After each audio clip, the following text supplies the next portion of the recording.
को प्रसन्न करने के लिए विभिन्न अवसरों पर पूजा के समय भोग लगाते हैं, विभिन्न वस्तुओं से भोग लगाते हैं और शास्त्रों में उन भोगों का वर्णन भी किया गया है किस देवी देवता को किस चीज़ का भोग लगाना चाहिए। लेकिन दोस्तों, कुछ ऐसे भी भोग चमत्कारी होते हैं जिनका भोग लगाने से इष्ट की कृपा, देवी माता की कृपा बहुत ही तत्काल रूप से प्राप्त होती है। बस उसका जो तरीका होता है वो थोड़ा सा अलग होता है।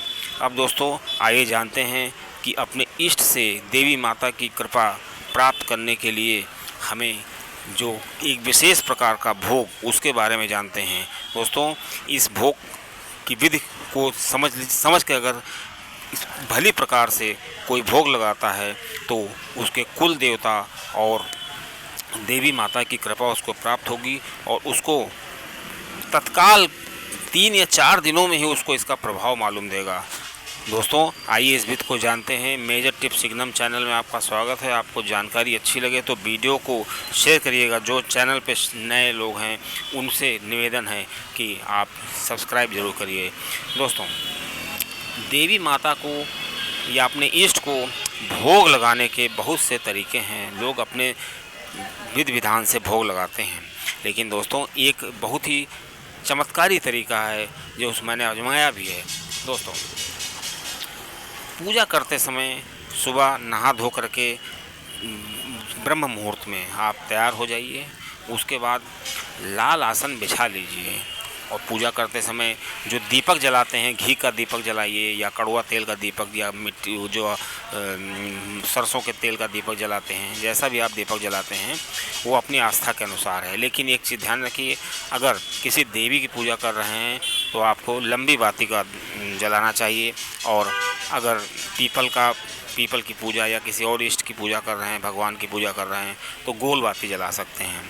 और दोस्तों, हमें करना क्या है, चमत्कारी लाभ प्राप्त करने के लिए हमको सबसे पहले दीपक जलाना है और उसके बाद जो धूप बत्ती होती है, इस तरह से जो हम पूजा करते हैं, आसन बिछाना है और जो आचमन करते हैं वो तो सब करना ही करना है। उसके बाद 2 लौंग लेनी है। 2 जोड़े में आप 2 जोड़ा ले सकते हैं, 3 जोड़ा ले सकते हैं, मतलब जितनी भी लौंग लें वो जोड़े में हों। और दोस्तों, उन लौंगों को हमको हाथ से पकड़ना है। किस प्रकार से, अंगूठा और मध्यमा उंगली से पकड़ना है और उनको पीछे से पकड़ना है लौंग को। और उस ऐसी लौंगों को लेना है, साबुत लौंग जो साफ़ सुथरी हों, उनमें फूल हों। फिर उस फूल वाली लौंग को जो है उसमें जो अपने हमारे इष्ट हैं, जैसे हमारी कोई देवी इष्ट है तो ओम दुम दुर्गाय नमः, या अपनी कुल देवी जो भी आपके इष्ट हैं उनका आप 11 बार उसमें मंत्र फूकिए, बोलिए, 11 बार मंत्र बोलिए। उसके बाद उस लौंग के जोड़ों को सम संख्या में हो, विषम संख्या में हो, जितने भी, लेकिन जोड़े में होनी चाहिए।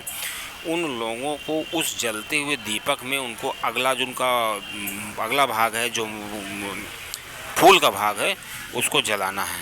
उसके जलाने से क्या होगा कि आप देखेंगे कि वहाँ पर थोड़ा सा धुआं निकल आया होगा। और बस दोस्तों, उस जलती हुई लौंग का धुआं निकलता रहे, उसको अपनी देवी के सामने आपको ले जाना है, उनके सामने आरती की तरह उसको मतलब आचमन करना है। और जब वो लौंग आप देख लीजिए कि हल्की पड़ गई, मतलब धुआं कम पड़ गया, तो माता जी के चरणों में आप रख दीजिए। उसके बाद आपको फिर लौंग लेनी है और लौंग ले करके जोड़े में लेनी है, उनके फूल को जला करके, और जब उसमें से धुआं निकलने लगे तो अपने कुल देवी हैं आपकी, उनका आपको स्मरण करना है, कुल देवता का स्मरण करना है और उनका मंत्र पढ़ना है। और उसके बाद ये सब करने के बाद आप बैठ जाइए आसन पर, और आसन को प्रणाम करना है, बहुत ज़रूरी है। आसन को प्रणाम करना बहुत ज़रूरी है। आचमन करना है, जल रख लीजिए शुद्ध, और उत्तर दिशा की तरफ मुँह करके बैठिए। और दोस्तों, उसके बाद आपको माला जाप करने हैं। सबसे पहले आपको गणेश जी की माला का जाप करना है, 1 माला कम से कम उनकी, ओम गंग गणपते नमः का जाप करना है। उसके बाद अपने गुरु, जिस गुरु ने आपको मंत्र दिया हो, क्योंकि गुरु के जब हम जाप करते हैं तो अगर कोई मंत्र में ज़्यादा ऊर्जा आ रही है या कहीं से शक्तियाँ आ रही हैं तो गुरु उसको कंट्रोल कर लेते हैं, क्योंकि जो मंत्र देते हैं गुरु, उनके अंदर बहुत सी ऊर्जा होती है, वो लाखों बार मंत्रों का जाप करते हैं। तो मंत्र देने का मतलब है हम हमेशा जब हम मंत्र जपेंगे तो उनसे हम कनेक्ट रहते हैं, भले ही गुरु इस दुनिया में ना हो, लेकिन जब भी आप मुसीबत में होंगे तो सच्चा गुरु होगा और आप गुरु को मानते होंगे तो गुरु मुसीबत में ही आपकी मदद करेगा सबसे पहले, उसके बाद इष्ट मदद करेंगे। ऐसा मेरा अनुभव है। अब दोस्तों, आप अपने गुरु को एक माला जो गुरु जी का है उनका जाप करिए, फिर अपना जो मंत्र है उसका जाप करिए, जो भी मंत्र आप करता हो। उसके बाद आपको कुल देवता का जो मंत्र होता है, कुल देवता के मंत्र का जाप करना है। अब दोस्तों उसके बाद आप जो मंत्र करना चाहते हैं, सिद्ध करना चाहते हैं कुल देवता के मंत्र को, उस मंत्र का जाप करिए। मतलब गणेश जी का मंत्र, अपने इष्ट का मंत्र, गुरु का मंत्र, ये करना बहुत जरूरी है। और हाँ, श्री शिव जी का मंत्र, श्री शिव जी का पंचाक्षरी मंत्र जो आप करना, अगर आपके इष्ट गुरु हैं तो आप उन्हीं की 11 माला करिए, या आप जितने माला करना चाहें करिए, कम से कम 11 माला करिए। और अगर आपकी इष्ट मान ली कोई और हैं, कोई और देवी है, तो उसके लिए भी आपको श्री शिव जी का मंत्र का जाप बहुत ज़रूरी है, क्योंकि ये मंत्र जो होता है, ये देवी के जो मंत्र होते हैं बहुत ही ऊर्जा प्रधान होते हैं, उसमें अग्नि प्रधान होते हैं। और श्री शिव जी का मंत्र जो होता है शीतल होता है, पंचाक्षरी